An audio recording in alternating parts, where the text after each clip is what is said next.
Welcome to our final presentation for Chapter 1. Now, dear students, I've been using Google Slides, Google Docs, closed captioning since it started couple of years ago or so, and have never had any problems. And all of a sudden, this semester, spring 2023, it it's messing up for some reason. So if it stops, I'm just going to stop and then restart. I'm not going to use it anymore, which is not the end of the world because you can always go to YouTube and it will do the automatic closed captioning. But I like to have them on wonderprofessor.com as well as YouTube.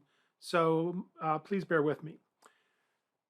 We are going to quickly get short-term investments out of the way. Now, we put them here in Chapter 1. They could be anywhere because they really stand on their own, but we like to get them out of the way and deal with the situations where we need the money in 6 months, a year, maybe 2 years, maybe even 3 years, depending how important it is.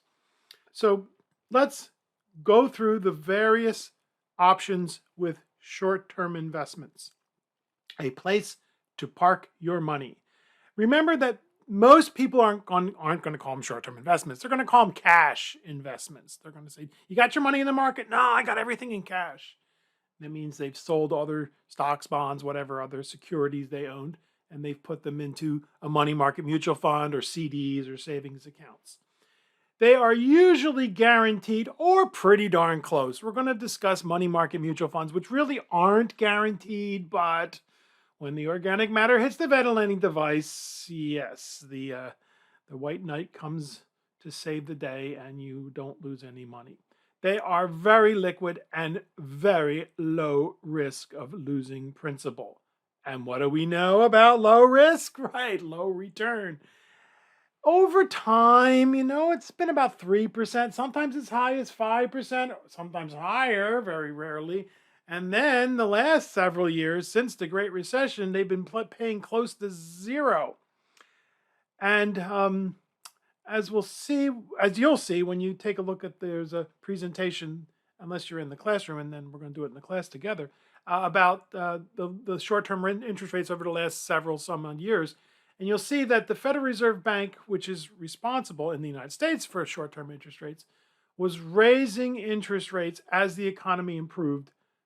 And then COVID hit, and then boom, back down to zero. But then in 2021, inflation started to raise its ugly head.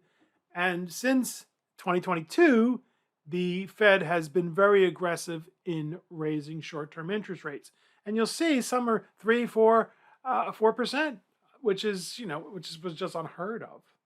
We'll also spend just a little bit of time discussing the emergency fund. I like to call it the Steam Calliope Fund. Once you have enough money in this account somewhere to buy a Steam Calliope, you're done. That's your emergency fund, whatever you want to call it. And so let's get started. Slide 55 discusses the two different ways of earning interest with short-term vehicles, short-term investments. There's the stated rate or the nominal rate of interest. And that's what we are used to. We bring our money and give it to the bank, lend it to the bank, and a savings account, and they tell us, "Oh, we're going to pay you 1.0% or 0.1%." Now they're going. The banks are finally starting to respond and raising the short-term interest rates on savings accounts. CDs have also gone up, and that's what we're used to. But in the big boy and girl world, where you deal with treasury bills and corporate paper, commercial paper, bankers' acceptance notes, what are these things? What silly names? There's the discount basis, which is a different way of earning interest. What you do is you wind up buying the security, buying the investment, buying the vehicle, the short-term instrument, for less than the maturity value. And the interest accrues, which is that's an accounting word. It means it grows over time until the security, the treasury bill, the commercial paper, matures. So it sounds a little funny, but it's not really. It makes a whole lot of sense because remember, these things are securities. They can be traded. So you buy it, for example, here's the example on the slide number 55. You purchase this security for $4,500, but the face value, the maturity value is $5,000. So, and that's in 10 months or whatever it is. Your interest would be $200. And think about it. Remember, you can trade this thing. You don't have to hang on to it till maturity. So as the due date, as the maturity date comes closer and closer, the value of the security will rise accordingly. And then you can turn around and sell it for, say, maybe halfway through, you sell it for $4,900. Just trying to make the numbers easy.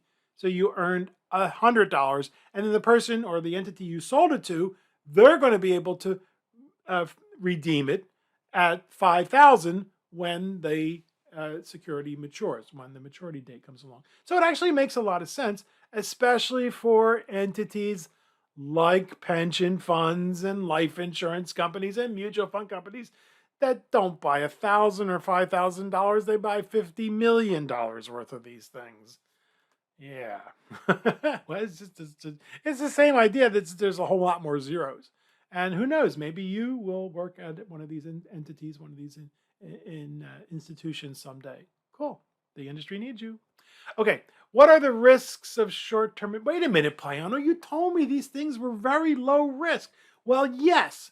When we're talking about default, the default risk, the risk of a loss, yes, these have almost no and often no risk because they're backed by an entity of the federal government or some other such entity. Your principal is safe, often guaranteed, and as we'll see in the case of money market mutual funds, even though they're not explicitly guaranteed, yes, you're not going to lose money. But there are always risks no matter what we invest in. For example, there's the risk of losing purchasing power.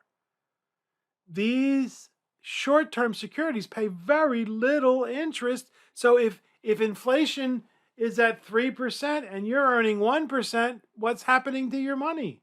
Right. And over time, short-term investments have barely kept up with inflation. You go back 100 years, inflation's about 3%, although sometimes it's a lot more, sometimes it's a lot less. And you go back over 100 years and you find that short-term investments have paid a little bit more than 3%, but not much more. Also, there's a risk of what we call lost opportunity cost. Now, if you take Econ 101, the professor's going to hammer away at you for what is opportunity cost. It's the trade-off you make when you make a decision. Unless your time horizon is very short, there are several other investment alternatives, almost all of which will give you a better rate of return over time, right? Because in the short term, you might have that loss that we saw in the previous presentation. So you have to have a longer term time horizon. But when we have a short term time horizon, boom, we are stuck. We've got to use something that is risk-free in the short term, even though we're not going to get very much money. So repeat after me. There is no such thing. There is no such thing as a risk-free investment. As a risk-free investment. Yes, the risks of default are low, negligible, or zero, unless you believe the United States government is going to go bankrupt, which some people do. But there are risks of losing purchasing power, inflation risk, sometimes it's called, and opportunity cost, lost opportunity. And as we saw I'm sorry, I moved to the next slide. But as you saw in that graph, right, if you chose for the long term, short-term investments versus bonds or even stocks, you did a whole lot worse than you could have done if you'd simply put up with the risk and didn't panic when the markets fall. Okay, so let's continue. Demand deposit accounts. People don't call them that. They call them savings accounts. They used to be called passbook savings accounts because banks used to give you a book that looked like a passport, right? And some do. I heard people say, oh, yeah, they do it for the kids. The kids love it, and they stamp it and everything. But no, not many places use these anymore. At credit unions, they're called legally share accounts. Now, nobody calls them that. Everybody calls them savings accounts, but they're different entities, believe it or not. And then interest-bearing checking accounts actually started out as what were called negotiable order of withdrawal. Nobody calls them that. They just call them checking accounts that pay interest. And then the money market mutual funds started in the late 1970s, early 1980s really took off. And the banks and the credit unions said, well, we can do that. So there's going to be a little bit of confusion, probably a little bit of, banks and credit unions also have money market accounts, but they're not money market mutual funds. They're money market deposit accounts, but nobody calls them that. They just call them money markets. So people are going to think that the money market at a bank is the same as the money market at a mutual fund company, and they're not.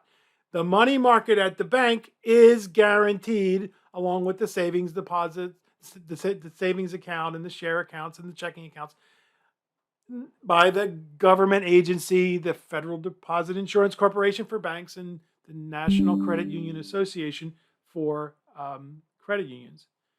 And you are guaranteed per account $250,000. Right. So if the bank goes under, and banks don't normally go under unless they do something really, really stupid, like lend to people they shouldn't have lended to, then the feds come in and they wrap their arms around the institution, and they basically go to other banks and say, okay, would you like to take over this bank? And some of the banks go, oh yeah, okay, we're interested in that. That'll but we can use their branches and we can expand in that territory. So that's how it works. Okay. How about CDs, certificates of deposit?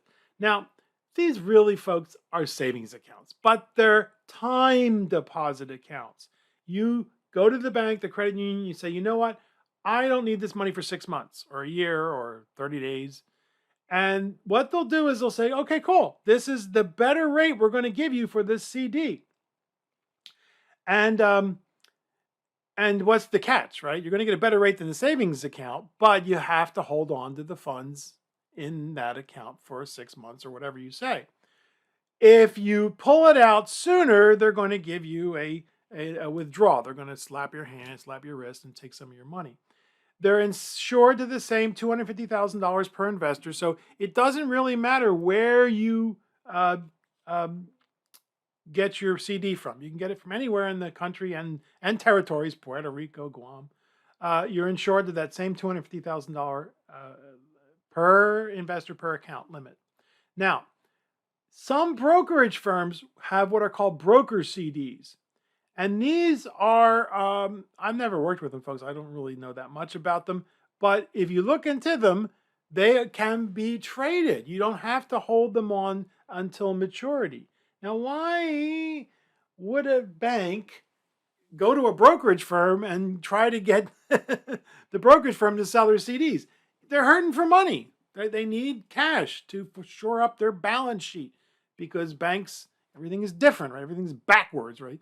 When you make a loan at the bank, that's their asset. And when you make a loan at the bank, it's your debt, it's their asset. When you put money in the bank, that's their debt and your asset. And they need that money to shore up their balance sheet so that they can make more loans and make more money. And that's how they make their money. So if you're so inclined, take a look at brokered CDs. There's a little bit of a gotcha. You have to be careful. Make sure that the brokerage firm is a reputable brokerage firm because you never know. But the biggies, as long as you recognize the brokerage firm, you should do okay. Now, what's going on with CDs? Well, they'll, electronically or maybe in the mail, they'll send you, hey, your 6-month CD is coming due. What do you want us to do with it? Well, if you don't specify what's going to happen or don't redeem it in that, I think it's 2 hours on Tuesday. No, it's like 2 weeks. You get 2 weeks. Then they'll roll it over automatically. So be careful. And you can specify, hey, when this thing matures, put it in my checking account, put it in my savings account. So make sure of that. And we're going to ask you, go check out some CD rates, and you'll be surprised. Some of them have become very, very generous when you compare to what short-term rates have been for the last 12, 14 years. Now, money market mutual funds. Here's where some confusion is going to set in. A mutual fund company, we saw mutual funds, right? They're investment companies that pool their resources, and you get professional money management, instant diversification. This is not a bank. So they work just very similar to the money market deposit accounts at the banks and credit unions. Actually, it was the other way around. The money market mutual funds were first, and the banks and the credit unions copied what they did. So all brokerage firms, mutual fund companies offer them, virtually all. It's funny, one of my favorite mutual fund companies is Dodge and Cox, and they have been around for decades, folks, almost 90 years, I think. But they've never offered a money market mutual fund. I guess they say if you don't need to keep your short-term money with us, keep it in the bank. They're not guaranteed, unlike the money market deposit accounts at the bank. But again, they're still considered virtually risk-free.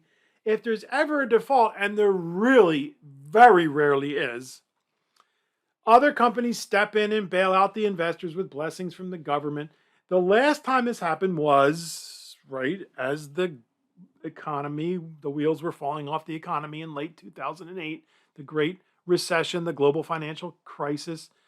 One mutual fund company had two money markets that broke the buck. Check it out.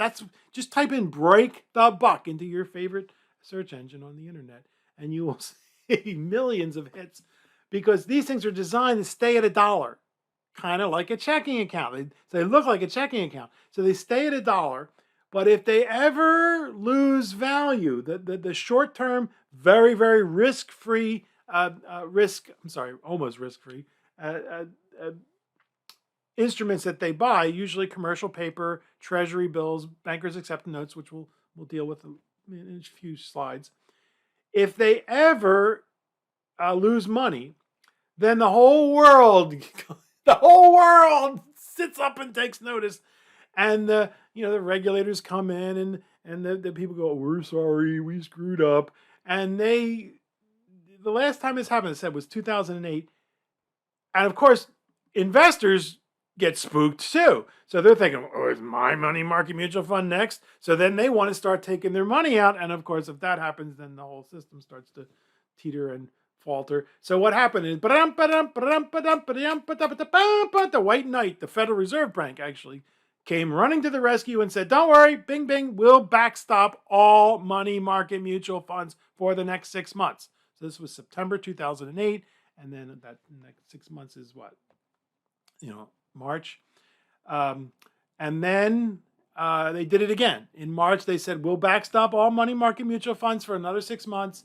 And by the end of 2009, people even were still worried, but there wasn't this panic that was going on. The market was recovering. People were still losing their jobs. The housing crisis was still, it was a train wreck. It was taking many years. It took several years for it to to recover. But that's what happened. And so breaking the buck is something very, very unusual, but it happens. But when it does happen, don't worry. Unless, the whole world falls apart, and then it doesn't really matter where your money is. How about savings bonds? Now, these things used to be really, really cool. You gave them as a gift to a newborn. They used the deferred payment. You buy them for $50 and they mature at $100 in a million years or something like that. The accrual type method, right? The discount method of payment. And if you use them for higher education, like your tuition, you don't pay any taxes. So talk to your folks if you're younger. Ask them if if your grandmother or grandparents or aunts or uncles gave you these things when you were a child, and they're sitting in a desk somewhere.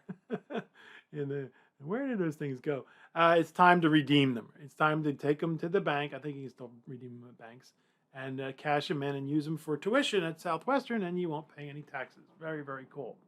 But now they don't issue them anymore in paper form. They're all electronic now on treasurydirect.gov, which is part of your assignment. And so I don't know. Give them a little card with their account number or something. I don't know. I haven't done that.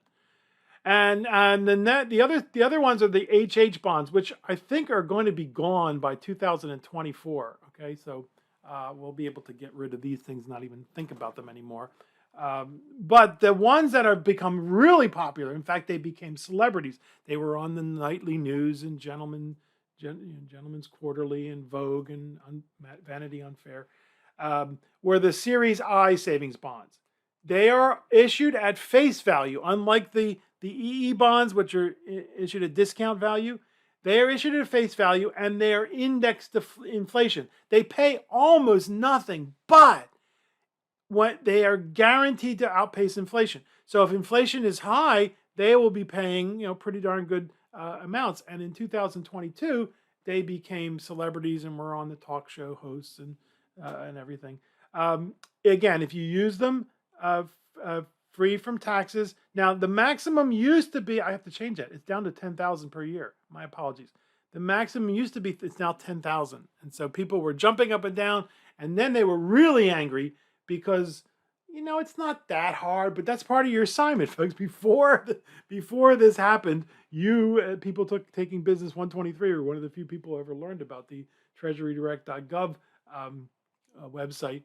And now many people were complaining about it's not as easy as, it's not as easy as Amazon or Faceplant. I'm sorry. Fleecebook, whatever it's called. So yeah, but it's not that hard. I mean, play with it. I think you'll find that it's actually pretty cool. I think the government did a pretty darn good job, in my humble opinion. So these Series I bonds now, what are they paying? Like 6% now? They pay as of last October or something like that, 2022. They were paying like 9%, which was, that's pretty darn good. But you can only put 10,000 in them, right? That's it per year. Okay, Treasury bills. Finally, we get to the we've been dancing around this guy, the Treasury bill, for quite some time. T-bills, they're called. These are obligations of the United States Treasury. So this is as safe as it gets, folks. This is it. They're sold at the discount method and they're redeemed at face value, 1, 3, 6 months, and they're generally regarded as the safest of all investments. Remember we talked about the risk-free rate of return? They use the 3-month Treasury bill as the benchmark for the risk-free rate of return. So what's the risk-free rate of return today? Look at what the T-bill, the Treasury bill, the 3-month Treasury bill is paying. Okay, we saw, and it was a little presentation I want you to take a look at, and of course we'll do it in the face-to-face class, so you'll see it there also, where we took a look at the rates that these things were paying over the last several years and how they were paying nothing, and then the interest rates started going up in 2018-19, and then COVID hit, and the interest rate fell back to zero, and now they shot up in 2022. But the thing about these things is that they can be purchased directly from the Treasury. We're going to see the corporate paper, commercial paper, bankers acceptance notes. We hear about them, but you and I, we're not going to buy these things. They're $100,000 denominations. But these things you can buy at the same price. Well, you can buy one of them for $1,000 on the treasurydirect.gov website and get the same price that the big boys and girls who are, buying $50 million worth of these things get. So it's very cool. And because of the Constitution says the states can't charge the feds can't charge the states. So these things are free from state and local income tax. You still have to pay federal income tax, but not state and local income tax. So that's cool. So this is part of your assignment, is to go into treasurydirect.gov and nose around. And I give you questions to find answers, find the answers to these questions. But if you listen to the commentary for the assignment, the information is not the important part. It's the process. It's the process of researching potential investments that we're interested in you doing. And I know they're kind of boring. Well, they're supposed to be. They're short-term investments. They're supposed to be boring. They're not supposed to be exciting. But don't worry, the research is going to get more exciting as we go along. So stick with us. Now, here are the commercial paper, the corporate paper. These things are the same thing as the Treasury bills, but for corporations. If you're a large enough corporation, you're Nike or Home Depot or Exxon, you have the ability to issue these short-term unsecured promissory notes, basically an IOU, because you have very high credit standing. And notice that they come in 3-month, 6-month, 9-month maturities. Now, why? Because they are less than 1 year, they don't need to go through the registration process with the Securities and Exchange Commission, which is very expensive, and that's what the investment banks help you do. And they don't do it for free, folks. So here you are large enough to say, I'm Walmart. I need $90 million in 3 months. Anybody interested? And they don't sell them in $1,000 increments, folks. They sell them in $100,000 increments, and they want you to buy 5 million or 10 million. So hence, you and I are not going to be buying commercial paper. Who buys them? Mutual funds and pension funds and life insurance companies and banks and people who've got millions of dollars to invest. So we ask you as a bonus on the assignment to go find some quotes on commercial paper. And it's not going to be easy. It's just they're not that readily available on the line. So you might have to go to a library. Maybe even then it's not too easy unless you go to a very large library or one that caters towards financial folks. Typically, these entities have their own systems to tie into.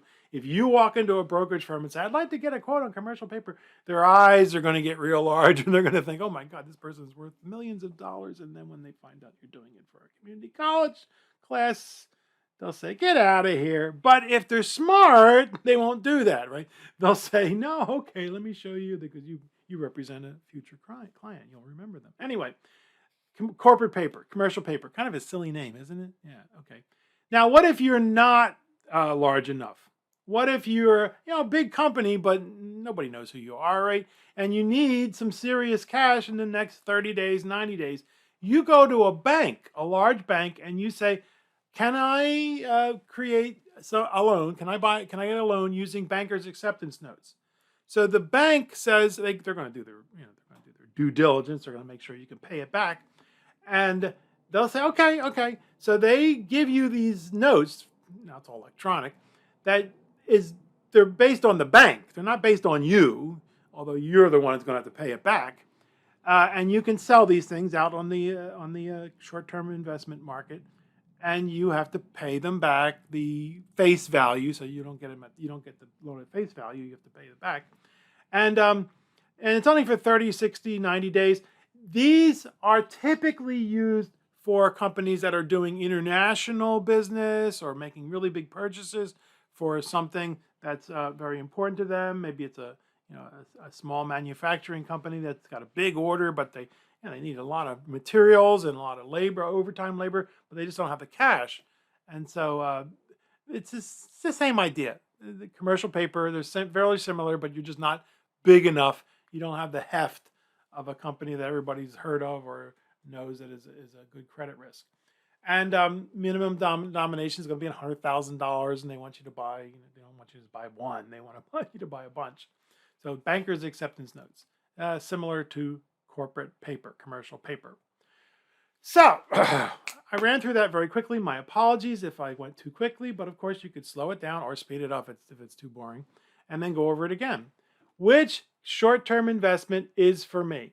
Well, commercial paper, corporate paper, bankers' acceptance notes. You and I aren't going to buy these things. Savings bonds make cute gifts for newborns. The I bonds have been very popular, of course, if you're interested in.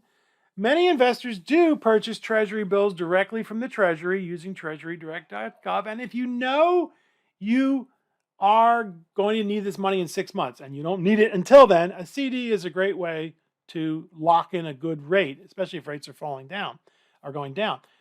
CDs often have a bump provision. They often have this provision where if interest rates have gone up, you can, usually one time, okay, you get a CD for 2 years and interest rates jump. I mean, think about the people who bought a CD a year or 2 years ago. Whoa, they got maybe 0.5% or 1%, and now the same CD is paying 3.5%, 4%. The credit union, the bank will give you a bump, will allow you to bump up the rate once.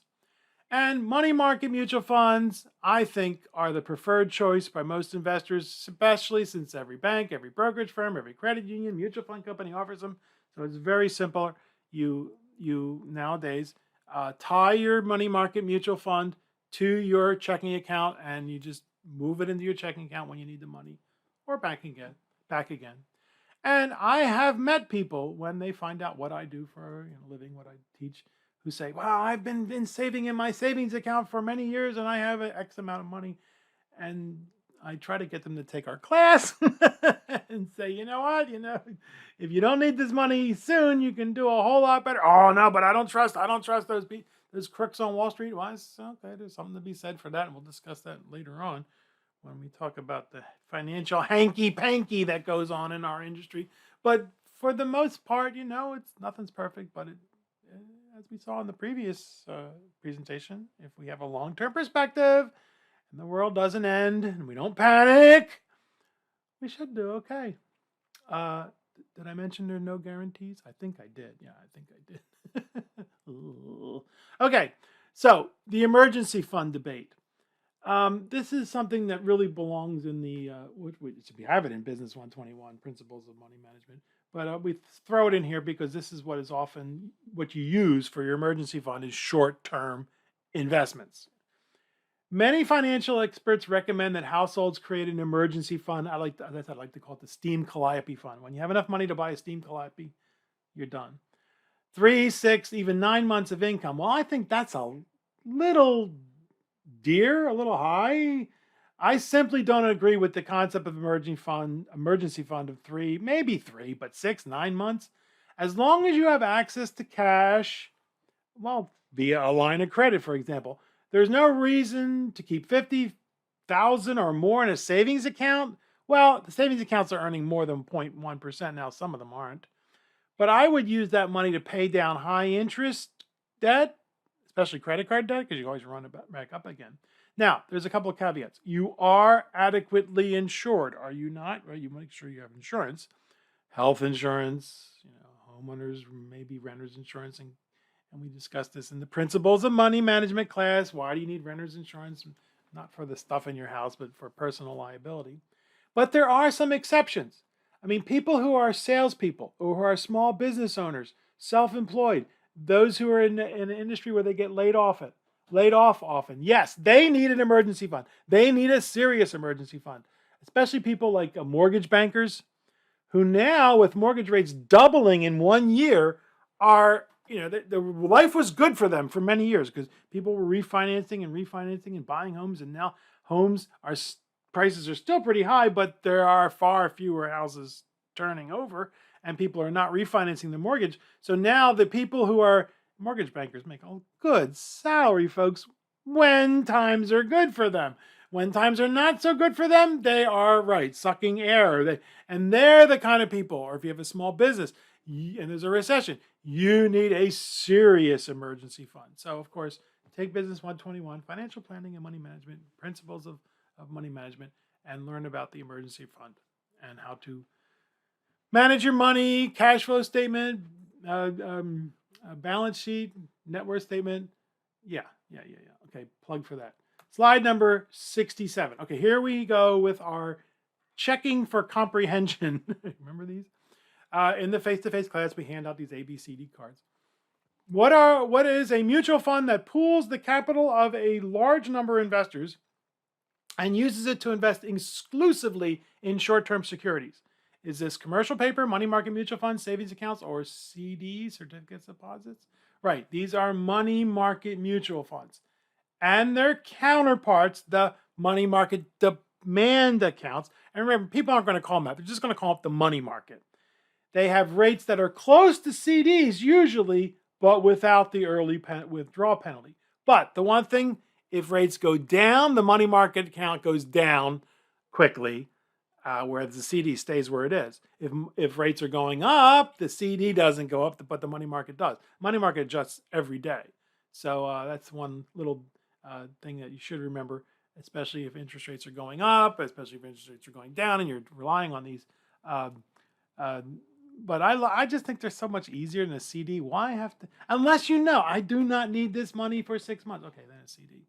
What is a savings instrument in which funds must remain on deposit for a specified period? There is normally a penalty for early withdrawal. Speaking of which, we were just speaking of CD, certificates of deposit. If interest rates are going down, cool, you can lock in a good rate. but you better hope you don't need the money until the CD matures. I mean, it's not the end of the world. They're just going to slap your hand and take your money. And as we said, if interest rates are going up, often these CDs will have a bump provision that allows you to take advantage usually one time, of higher interest rates. Now, what are short-term unsecured promissory notes, IOUs, issued by corporations with very high credit standing, normally sold in 100,000 denominations? Commercial paper, corporate paper. And their cousins, bankers' acceptance notes, are normally only purchased by institutional investors because they want you to pony up a lot of money. Money market mutual funds, life insurance companies, pension funds, and the like. And then what is it? The guaranteed demand account at a bank or credit union that normally pays little interest, but will often be offered with a toaster or waffle iron that makes it all worthwhile. Yes, okay, savings deposits. Okay, savings accounts. Remember, folks, when you come across somebody who has $500,000 in their savings account, get them to take our class, will you? Tell them about Business 123, Introduction to Investments. Slide number 71.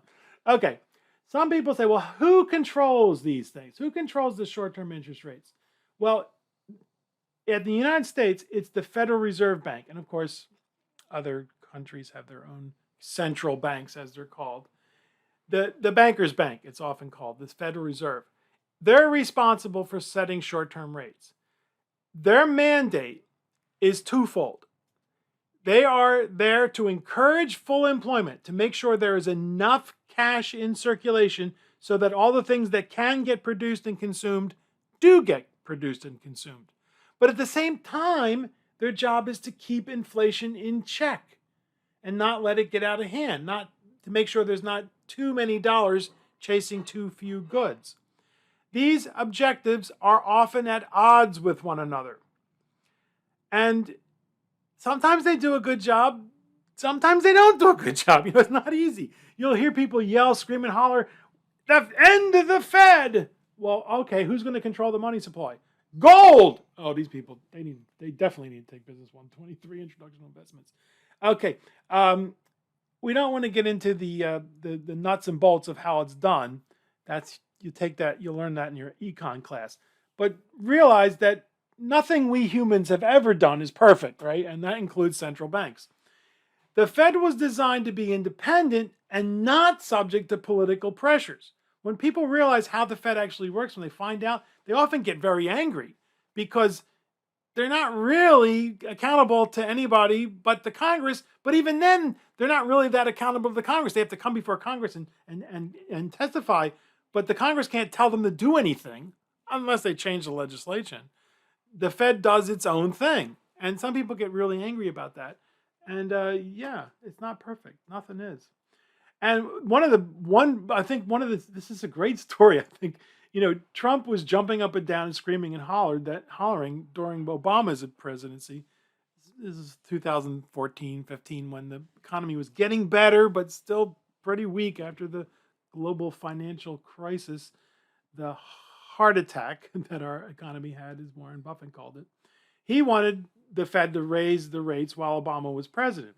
But then when he became president, he changed his tune. And of course, that's when they started doing it. 2017, 18, 19, they started saying, okay, it's time to start raising interest rates. If interest rates are rising because the economy is getting stronger, that's a very good sign for our economy, a very good sign for our investments, a very good sign for our standard of living. So they started raising them in 2018, 19. You'll see the presentation. And then, of course, COVID came along. And now they've been aggressively raising short-term interest rates to the point where many economists and others are saying, you guys are going to break the economy. You're going to cause a recession. And, will there be a recession in 2023? Well, if you're watching this a year from now, this is January 2023, you will know, but we don't know now. Stay tuned. If you put a gun to my head and said, Piano, what do you think is going to happen? I would say, I don't really know, but I think we're going to hit a recession. But doesn't mean I'm right. Doesn't mean I'm wrong. It would be very, very cool if they were able to engineer what is called a soft landing. It means the economy slows down to the point where they can stop raising interest rates. Inflation goes down to 2 or 3%, which is what it's been over the last 100 years on a long-term basis. Instead of inflation going negative because they've broken the economy and now people are losing their jobs and they can't buy these things and people are falling behind on their payments, and it's not a perfect world. Wouldn't it be nice if it were? But in the past they've done really good jobs and they've done really bad jobs at different times. So if you are so inclined, they can use you. The Fed has about 200 or so PhDs, and they're always looking for really smart people. We don't call economics the dismal science for nothing.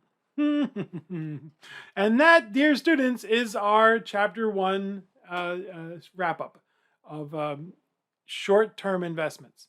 So did you find this information that difficult to intellectually understand? I hope not. If so, contact me with your questions, of course, but go back over it, listen to it again, go through the study guide, do the worksheets and the assignments, and realize that the emotional part is something that is, you just have to live it, and you will live it. You'll go through downturns, and hopefully you won't panic, and you'll go, hey, as long as the world doesn't end. If the world does end, it doesn't really matter where your money is. Yeah. So, I want to say again, thank you so much for being in our class. All of us at Southwestern are extremely proud, happy, honored, and grateful that you're with us. We want this to be the best class you have ever taken, and we want you, over time, to become wealthy. I think so. See you in our next chapter where we discuss mutual funds, investments for the masses.